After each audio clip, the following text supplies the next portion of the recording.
tariffs. Tariff, tariff, more tariffs. Tariff is my favorite word.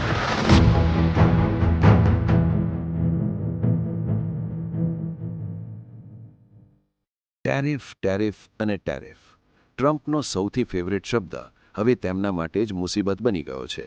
અમેરિકાની supreme કોર્ટે મોટો ઝટકો આપતા ટ્રમ્પના ઇમરજન્સી ટેરિફને ગેરકાયદેસર જાહેર કરી રદ કરી દીધા છે.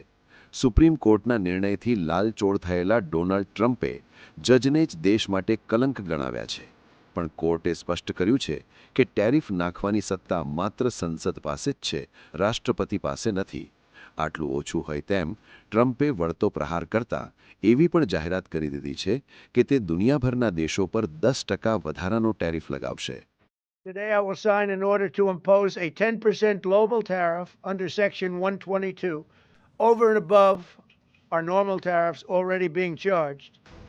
નવાઈની વાત એ છે કે કોર્ટના આદેશ મુજબ ટ્રમ્પ સરકારે અત્યાર સુધી ટેરિફ પેટે ઉઘરાવેલા અબજો ડોલર, જે અંદાજે $200 અબજ, કંપનીઓને પરત કરવા પડી શકે તેમ છે.